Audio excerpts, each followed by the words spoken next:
Hello again. This is Grant Swartzwelder with Oilfield Strong. Welcome to the podcast to talk about energy and all things that are related to the oil and gas upstream market. Today we have a fantastic speaker, Ryan Duman, who is with the Wood Mackenzie as Director of Research. Has a fantastic topic talking about uh, natural gas and associated with shale production. It used to be in a time when gas coming from shale was almost kind of an afterthought, especially in West Texas, where really you're after the oil. Or if you're in the Barnett or other shale areas, the gas was so low price that it was really hard to get too excited about it. But things have changed. As the topic indicates, we're trying to figure out whether shale gas is about to be on fire again or not. Well, we're going to find the answer to that with Ryan. Ryan, welcome to the podcast. Hey Grant, thanks for having me on. You bet. Well, let's just start off in the research work that you just did, you really laid out a case that shale gas is really seeing kind of a resurgence. Why is that? Yeah, absolutely. So, interesting if we back up to the beginning of this year, we started to get a ton of questions from our clients just wanting to understand what's going on with shale gas, what are the opportunities. They want to make sure they weren't going to miss anything. And there's kind of two facets to this that I think were going on. I mean, the first kind of was with everything going on kind of in Q1. If we think about the sentiment started to change when Henry Hub prices jumped above $4 an M. Same time, Trump got into office, he ended the pause on new LNG export approvals. That got some optimism going about gas again. And then oil prices started to soften as well. So, we heard time and time again, okay, as oil prices started go to 60 and there's risk for a while, maybe they go down to 50. The Permian was losing its luster. This is kind of the quote that came up a few times. And then if you zoom out a little, there's been this building story over time of growing demand in the US, whether that be from LNG export capacity or more and more recently from gas fired power generation. And so I think there's been kind of these convergence of factors that have brought some bullishness into the gas space. Because I think you put it well that there's very little excitement for a lot of years. I got my start in the Marcellus Shale over a decade ago, back when prices used to be high, and kind of Uh, watched the precipitous decline for a while when it went out of favor, shifted more to an oil focus. And most of the conversations we have about gas over the past 5, 10 years were razor thin margins, who's likely to go into distress, and as you put it, gas being an afterthought or even a liability in some cases. But um, if we think forward, kind of what we're looking at is an outlook that is fundamentally different. In fact, between now and 2040, we're looking at about a 42 BCFD increase in gas demand in the US, or about a 35% expansion in the US gas market. So just an absolute transformation. We think about kind of what's been happening over the past few years. We've consistently upgraded that forecast too. Whether that be additional LNG export facilities that have either been FID'd or kind of in the queue, or more recently, a lot of the hype and excitement about data centers starting to come into the picture, the electrification of the economy, um, some of the regulatory changes, maybe pushing out some of the renewables and putting more emphasis on natural gas. All of that to say, natural gas is starting to have it's time to shine in many ways.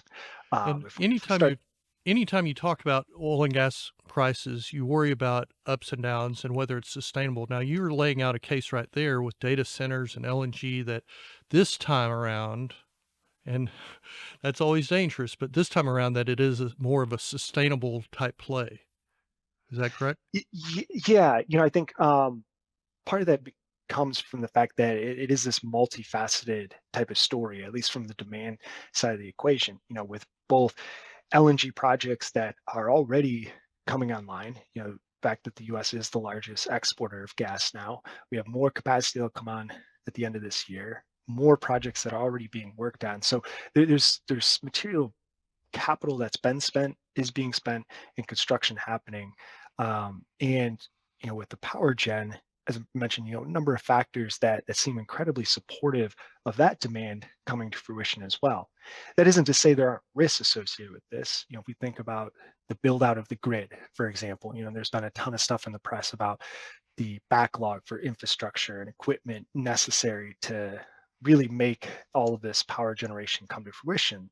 That could slow the growth rate, but the fact of the matter is, there's going to be greater call on electricity in the US from any source. We think natural gas is going to be a very prominent uh, source of that power. Well, And it you seems think of the magnitude of the upgrades. seems It's especially the case because with the Trump administration coming in, they're kind of getting rid of all the energy transition, all the, or not getting rid, but really minimizing that and really going back to a fossil fuel type strategy. Yeah, I mean, they do seem to be setting the foundation for a more natural gas. At least when we think about kind of those demand sources, a more natural gas sourced economy going forward, and for oil as well. There's obviously the famous drill baby drill rhetoric. And while we haven't seen rigs being put into place, there's been changes on the regulatory side, and tax bill with the one big beautiful bill that have been, I think, more helpful for fossil fuels than what we've seen on the renewables side of the Yeah. equation. Well, they've eliminated a lot of the environmental regulation. They're improving permitting for midstream. They're definitely doing a lot of things to improve uh, or make it easier to drill. Now, the minor detail is price, because without Of good course. price, then it's going to be very hard. Let's go back to you've alluded to LNG a couple of times, and I had a previous guest, Michael Liebrick, who really gave us an interesting assessment of LNG worldwide. I hear about LNG local in the U.S., how that's going to drive gas, but if you look internationally, according to him, there's a lot of countries that are only looking at LNG as kind of that buffer, that kind of the last 10 or 15%, that they're looking at various alternative sources like solar, uh, things like that into battery, and looking at just LNG as maybe a secondary. Is it safe to say that LNG is really going to be the end all for gas and a huge driver of gas production and price for over the next, maybe the next couple of years, but what about the next 10 or 20 or 30 years? Yeah, so I mean, I think there's a lot that can be unpacked there. And the fact that you're absolutely right. There's this kind of all of the above energy approach if we think globally. And it's not just going to be as gas dominated Right. as what we talked about in the U.S. If you look at China, it's a completely different tact and approach that they're taking. However, I think we can have conviction that the U.S. with the LNG export capacity growth is going to be beneficial and come to fruition just by virtue of the fact that we are offering such a low cost supply into the market. So even though it might not be the most dominant energy source for a number of countries, we can be one of the most preferred sources of that supply. So if you think about the US and then Qatar is number two, really dominating overall, the LNG space. So And you it's not think necessarily saying it's dominant for everyone, but if we're at the right end of the cost curve, then we can hold a place in the market for a long period of time. and you think that'll be short term and longer term being 20, 30, 40 years? Yeah, we look at the growth period over kind of the next decade or so, and then more of a plateau type of situation. But we have resilience, in the U.S. gas market and the ability to supply LNG globally out through 2050. So it's an incredibly robust opportunity. Okay. Well, given that positive outlook, it's interesting to kind of on the flip side to see public companies really kind of, in a way, pulling back. Now, maybe that's more oil focused, but looking like their capital spend is being pulled back in. Doesn't look like you can count on them to be the real initiators of this robust drilling that would be required to handle the the amount of gas that you're needed. Is that a fair assessment, or what am I missing? Yeah, no, I think that's absolutely fair because in all of this we've been talking a lot about demand, but obviously to meet that demand will require a significant amount of supply. Yeah. A I lot think of when you capital. start to Yep.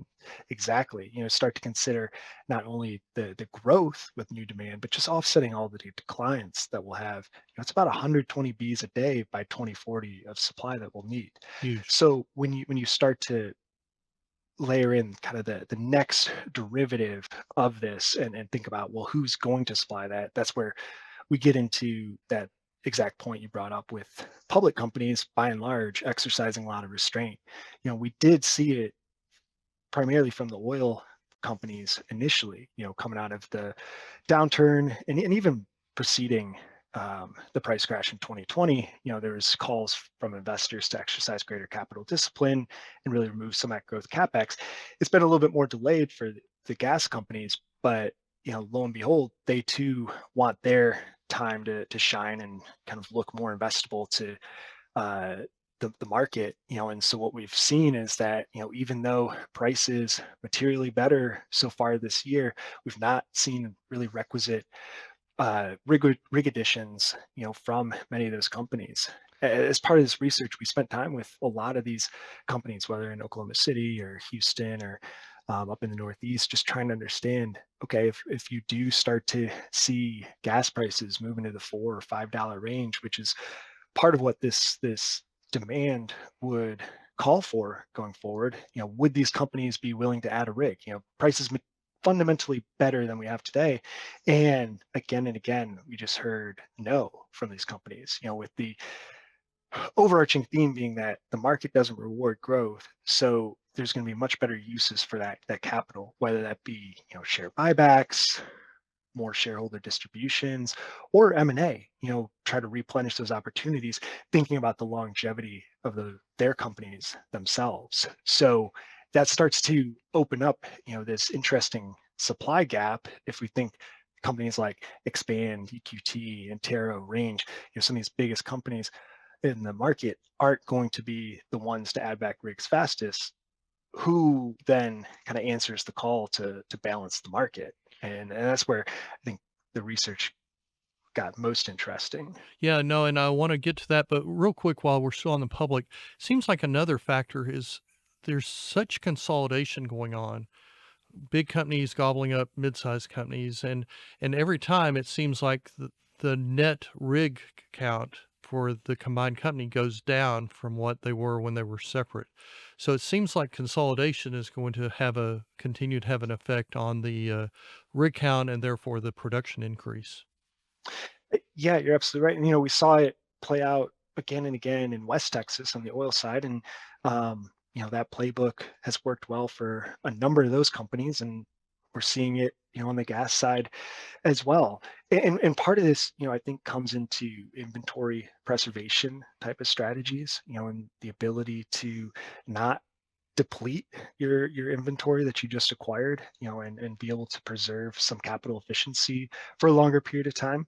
One of the things we've been told several times, is that investors are now really focused on EMP's ability to maintain capital efficiency through their development plan. And so if we think about just the future of shale development, that's going to become increasingly difficult, since, the wells that would be drilled in a year or even 5 years aren't going to be nearly as productive as they are today. And there's inflationary pressures on costs. So capital efficiency erosion is a huge risk. And then if we think about the fact that, to your point, consolidation just continues and continues in both the oil and gas side. There's fewer of these high quality opportunities left, pushing up the prices for M&A. And so you kind of get into this spiral where it becomes harder to achieve these metrics that investors are so focused on. And one of the easiest ways to kind of help yourself is to cut that pro forma rig count.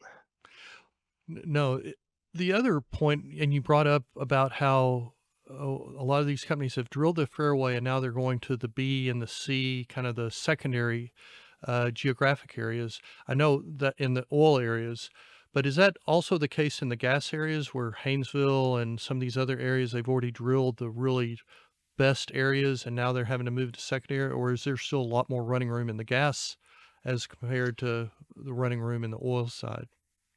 I mean, there's certainly running room to be had, but if we start to think about performance trends, whether it be in the Haynesville or South Texas or even the Marcellus in some places, by and large, we aren't seeing performance or recoveries materially improve. You might see some ability for operators to apply, say, increasingly intense completions or kind of change uh, cluster spacing or things that can maybe maintain your well performance. But we also have to appreciate just the history of development in some of these plays. With Marcellus, I think with 2006 and the Haynesville, we're on kind of the second gen of development opportunities. I mean, so they've been drilled hard for a long time, and companies still able to make money, but we are moving more and more into, whether they call it B or C or tier two, tier three, and depending on the vernacular, things aren't getting better overall. Okay. Well, one of the things, and this fits in with what you were saying a second ago, that I really enjoyed in your research work was talking about how private companies, how international companies are have the real potential to fill the gap, and especially the expanding nature of independent or of international players coming in and investing or buying. Had no idea it was as prolific as it seems like it's becoming. Yeah, I mean, so this, we think about that question I posed a few minutes ago, who's going to answer the call Right. to kind of help balance the market. And, if you start looking even just the past few years, you could start to see that there's been a shift underway already, in that we've seen more and more of this discipline by public companies, but there's been growth by, a number of private EMPs and more from some of these international companies as well. So when I say international, thinking of names like TGNR in the Haynesville or Osaka Gas or Sabine, is their operating partner, or in some cases, what we've seen more recently, like the non-op deals like Total buying into Lewis or Mubadala into Kimmeridge Texas Gas, private companies, your Aethons of the world, and there's a long tail, of smaller Haynesville players, and really what you have going on that has been working to the advantage of these companies are different strategies that they can employ. Whether it's as simple as just not having to answer to the same set of investors, which opens different opportunities. Some of these companies, if you think about like the Asian investors into shale gas, they might be using as a physical hedge against their contracted LNG exports. Some companies just looking for good, resource capture, favorable entry valuations. More recently, foreign trade balances start to come into the picture. For some of the more just domestic classic private EMPs, we've heard about the ability to counter-cyclically subcontract rigs, at lower prices if there's excess capacity from some of the publics not using it. And so I think there's some opportunistic plays, and what that's meant is I think over the past 3 years, about 80% of the growth that we have seen has come from private or international operators. So we've seen this shift underway, and we'd absolutely expect that to continue. And So when you're to talking your about point, private companies, are you talking equity backed or private equity backed private companies? And because we have seen more private equity funds being raised, or what are you talking from a private? yeah, so I mean, generally, when I would say private is those companies that aren't listed on U.S. Okay. exchanges. So it covers a large, So not uh, necessarily private equity backed, just non-public companies. right, non-public, but you certainly would have a number, and I think a growing number of these private equity-backed companies that are playing a role in the gas space. Um, hearing more and more too going forward that with sky high Permian valuations and some of those management teams that aren't able to kind of find their next iteration, but have kind of such a good track record that funds want to back them, of starting to consider our gas plays the next best opportunity to go pursue. Whether that be kind of the gassier portions of the Eagleford, the Haynesville, or even things like in the Rockies. Saw a big deal like Quantum last year in the Piats of all places. Yeah. It is interesting when you start talking about certain areas having the higher prices, like, for example, Mock did the deal in the Permian because Oklahoma's getting too pricey, too competitive. So it's amazing how it jumps around from basin to basin.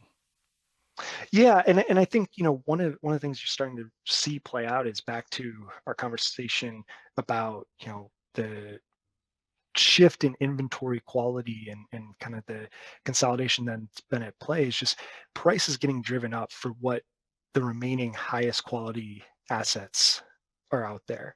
And that in some ways is basin agnostic. If you think about the best Bakken acreage is going to be at a higher price than the tier two. Maybe not the same, metrics that you'd see in West Texas or the same that you'd see in the Haynesville, but high quality inventory is just in demand for everyone, and there's fewer and fewer of those sticks to go around. So we are seeing, buyers or would-be buyers have to start either getting creative or thinking um, about some other maybe non-traditional type of opportunities, to be able to put capital to work. Interesting. It's now talking about opportunities. When you start talking LNG, you talk about gas. Sure seems like that highlights the Haynesville, highlights South Texas as two of the big growth areas for that gas type production.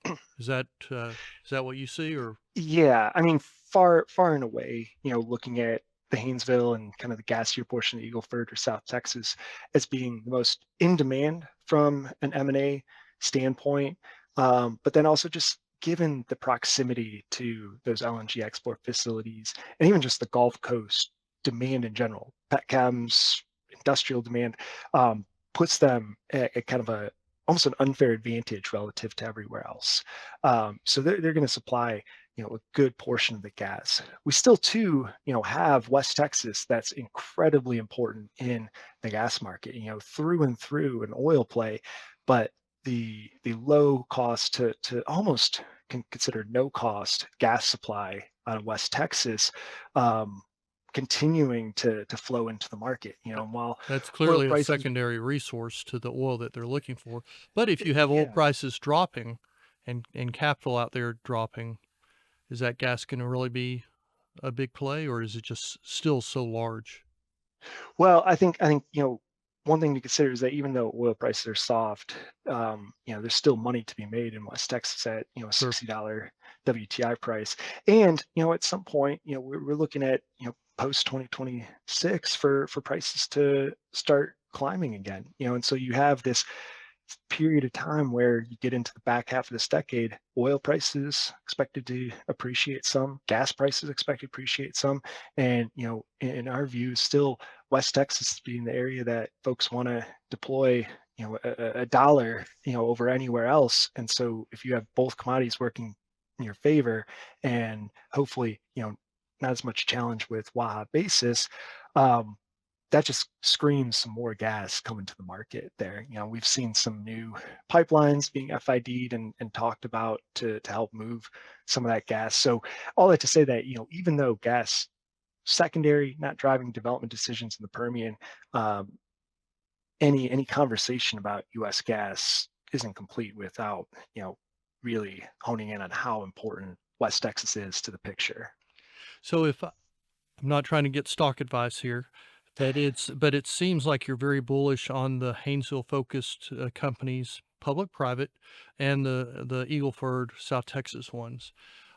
Are there certain things that I should look at for those companies as to which would be better ones to look at as far as being the real, not only survivors, but the ones to have success?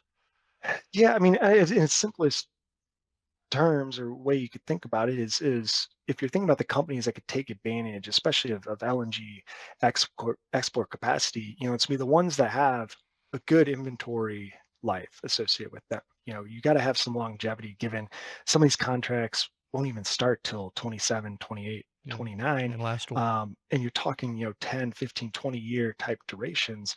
So these are bigger type of time frames that many E&Ps tend to think about outside of the majors or the large caps. So you got to have good inventory life and then high quality inventory. Since while we do expect prices to appreciate, there's inevitably going to be some level of volatility. So we're not going to pretend that there won't be periods where prices do fall, but you got to be resilient throughout the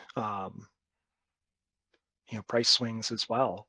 And for those public companies, I think being investment grade is still going to put you above all the peers as well. Yeah. Well, so we talked just then about all the ones that make you all excited. What about those that are kind of almost yesterday news? The Barnett, the Fayetteville, San Juan. There were times in the last 10, 15 years where those were the gold standard. And you Yeah. don't seem to hear much about it. You have a BKV doing a lot of consolidation in the Barnett. Fayetteville's kind of been consolidated up, but you sure don't hear many sexy comments when you talk about those. Does this have what you're talking about have an effect on that, or are they just old and tired and that's what they are? So, I mean, one of the things we weren't really expecting when we did this analysis and been talking to some of our clients, and as part of this, I actually the opportunity to go over to Asia and talk to a lot of potential buyers and try to understand what they're looking for. And what almost caught me off guard was the number of questions we got about, well, what about the Rockies, or what about the Fayetteville, like these other areas, like what can you Right. tell us about them? Because to what we were just talking about with longevity, if we start to play out the reality that gas demand could be quite resilient and robust for the next 15, 20, even 30 years, you're going to get to a point where Haynesville inventory isn't going to be able to shoulder that alone, or South Texas alone. Um, and so you have to start considering some of these other plays, and while we are calling for a return to massive growth like we saw, a decade or even 2 decades ago, we've started to see some green shoots of interesting uh, headlines coming out of some of these plays. So I Okay. mentioned earlier in the peons, Quantum made a $1.4 billion acquisition of Caris last year. We saw some announcements in the Green River or Greater Green River that hyperscale company is going to partner with Pure West, or the old Ultra Petroleum guys. You mentioned BKV consolidating in the Barnett, Right. San Juan, TXO, and Mach doing some interesting work, and Fayetteville, Flywheel earlier this year talked about standing up a rig, and Gunvor bought into the Wow. the play, and so starting to see some really early movements there. And again, not calling for a resurgence, but I think at some point these plays will have to start contributing some into the U.S. gas market once again, as the called marquee plays start to run out of some steam. And so that may not be for another 10 years or so, but I think you're starting to see some of the first movers look at establishing positions or opportunities. And maybe some of those areas being consolidated, Flywheel, BKV, they're creating a cost structure that might allow for that more minimal production relative to Haynesville and some of the wells in Eagleford to be able to be produced in a more economic form. Yeah, I think so. Because when you do start to have these more consolidated positions, and when you start to think about, in some cases, introducing more modern drilling completion techniques, for example, there's ways to, I think, rework the economics of these plays from what a lot of us might be used to from, say, 2010.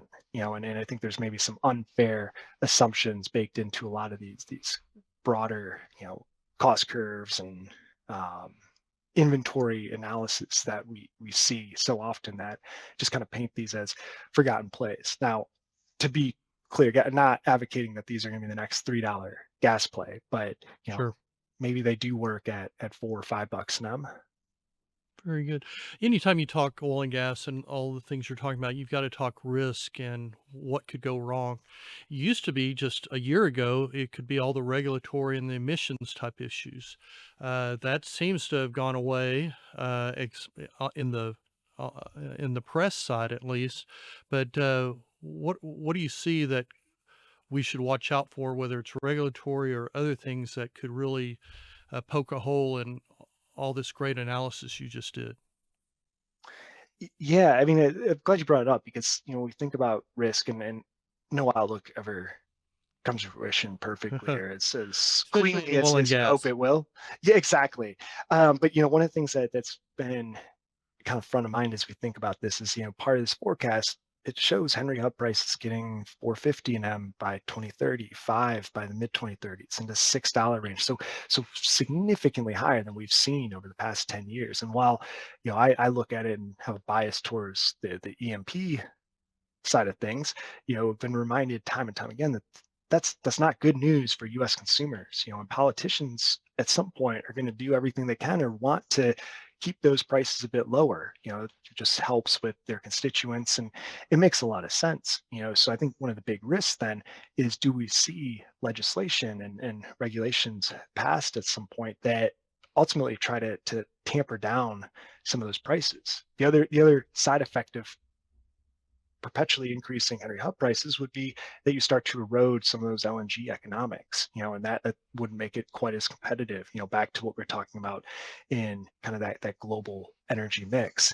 But, some of the things that have been thrown out there is, as prices continue to increase, and this isn't necessarily be imminent, but is that when you start to see a bigger push for more pipeline build out? One of the things we haven't talked about the Marcellus much here, Yep. in this conversation. And one of the challenges that we just continue to see ongoing challenges with getting that resource to market. There's going to be growth, but just not nearly as much as it's capable of. Has a lot more So potential, but the midstream, the infrastructure is preventing that? exactly, Okay. exactly. And so that's something where, you know, not as easy as a pen stroke, but if there was enough um, of a push from politicians to try and keep prices down, you unlock some more of that resource. That starts to change the outlook pretty fundamentally. Yeah, and that whole infrastructure is kind of a big issue, obviously, in West Texas to get that secondary product, the gas, out. They talk like more pipelines coming in, but that does seem to be an issue for any of this gas to get to market. Is just, can you get it there through the current midstream system? Yeah, I mean, and Texas does have the benefit, I think, of being the most or the easiest area to build new pipelines. We have seen a few more, especially on the gas side, recently announced. But if we think about it, I just think just generally we've seen a lot of issues broadly with cost overruns, time, expanding beyond what they initially expected, and growing public pushback to pipelines. A lot of NIMBYism. It's not just with, say, windmills, solar, or rigs in folks' backyard. No one wants development really of any kind. Well, Ryan, the problem with talking to you is that you're so smart and so believable. So now I'm going to feel like I need to go and just go buy every gas stock I can find because I'm going to make a lot of money, and I'll just hold you responsible for all that, the good that'll come out of it. Well, let's just keep our fingers crossed then. There we go. No, seriously, Ryan, really appreciate your time. Fantastic research that you've done and that Wood Mackenzie continues to do. So, very insightful, and thank you for sharing that with our audience. Take care, Ryan. Yeah, thank you, Grant.